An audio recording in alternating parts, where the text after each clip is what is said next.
OK, another question. Hi, Mr. Cameron. Hi. My name's Mary Hassan and I'm from Derry in Northern Ireland. Your party has made quite a big fuss in the past few months and in your previous government's administration about how tolerance and equality are conservative values, and that, to quote you directly, part of what it means to be British. So it baffles me, frankly, as a member of the LGBT community in Northern Ireland, that you remain open to the possibility of inviting the DUP into a coalition should you be in a position to form the next government, bearing in mind that the DUP is the party that has caused significant and long-term damage to the LGBT community in Northern Ireland.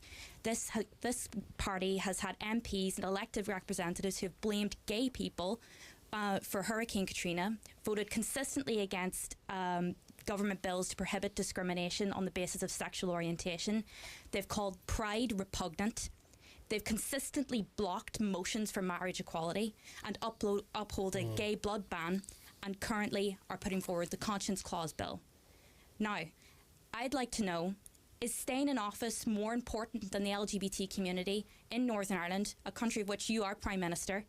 And will you vow today, out of respect to the LGBT community, to rule out the possibility of coalition with this party that has caused us so much harm and damage? Well, first of all, I don't want to form a coalition with anybody. What I want to do in 15 days' time is form a Conservative majority government. Let's not nitpick, though. We're talking about the DUP supporting you with votes, aren't we? OK, but let's be clear. I've got a very strong track record of standing up for the rights of gay and lesbian people in our country. As Conservative Prime Minister, I introduced a bill for equal marriage. I'm very proud that we did that. And nothing I will do in politics would go against that very, very clear set of principles and values that I have. I would argue that staying open to that sort of a coalition would go against those principles. I mean, if we look at the SNP, they've been able to very clearly say that they would not, under any circumstances, go into a coalition with the Conservatives for ideological reasons.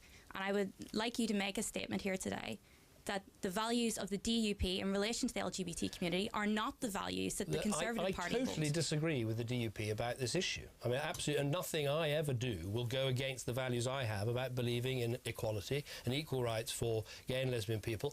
And I've put that on, you know, as it were, on the line by supporting equal marriage. So I'm never going to change my views about that. But as I say, I don't want a coalition with anybody. I certainly rule one out with the SNP because the fact is they want to break up our country, and I don't think you can form any sort of alliance with people that don't even believe your country should exist. But I couldn't be clearer. I totally disagree with the DUP, and they will never change my mind about these views, which I hold very strongly. Is the breaking up of a country a stronger ideological point than the rights of LGBT people? Well, because they're both ideological points, Prime Minister. What I'm saying is that there's nothing I would do to change the approach that I've taken to the equality for gay and lesbian people in Britain. I couldn't be clear about that. Invite the DUP into a coalition. I don't want a coalition with anybody, but it does seem to me. But you're open to it, sir. No, I'm not open to coalitions. I don't want coalitions. DUP? I don't want any coalitions. I want. Look, there's an election coming in 15 days. You're going to have to have somebody. You're not going to win. I know you're going to say. You keep saying so. You seem to know. You seem to know the outcome of the election. So how do you know? So we've got some God-given right to declare what the election is. I bet you £1,000 you don't win a majority. I'm not going to start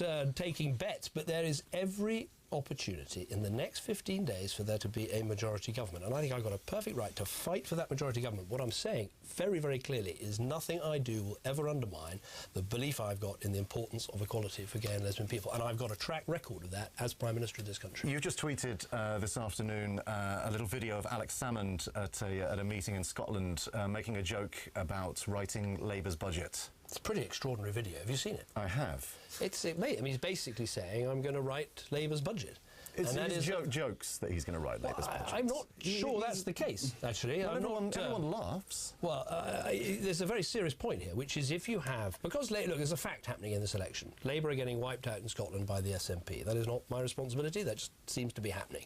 If that does happen, you have got this danger of an Ed Miliband government with the SNP calling the shots.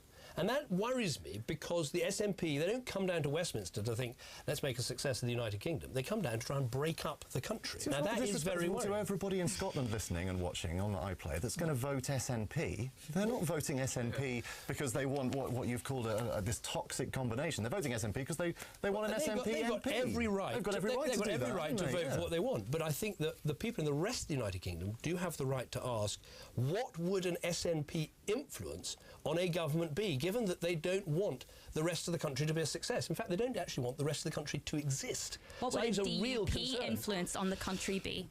If you validate their opinions by giving them a stronger... Let me give you this counter, I will never validate the DUP's opinions on these issues. I profoundly disagree with them, and I've got a track record of Prime Minister. I didn't listen to the DUP when I introduced the Equal Marriage Bill. I introduced the Equal Marriage Bill because I thought it was the right thing to do. So if, in a hypothetical situation, we're open to the possibility that the Conservatives might have to go into a coalition, will you either put pressure on them to start supporting the rights of the LGBT community, or will you rule out the possibility altogether? Any government I lead, if I am You're not giving me a direct answer. Well, it is a direct answer, because if I'm Prime Minister after the next election, I will continue with equality for gay and lesbian people. And nothing, no... What about the T? Because she said the LGBT. Indeed. Do you know what the T stands for? Yes, I do, transgender. Yeah, absolutely. Why are you going on... Sorry to interrupt, but I'm... Hang on, let's get a microphone here. This is Jack, Prime Minister. Right, fair point. No, I do. I know exactly. So it is... Sorry to interrupt, but you kept saying a lesbian and gay, and actually...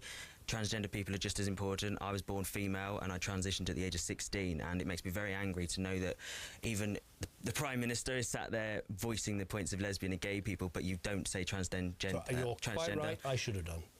So why don't you just say LGBT like she did? LGBT. There we are. I was getting annoyed with you saying the SNP stuff, so I just thought I'd interrupt. Sorry about that. Fair point. My apologies for that. I was trying to give it a very direct answer. What we're talking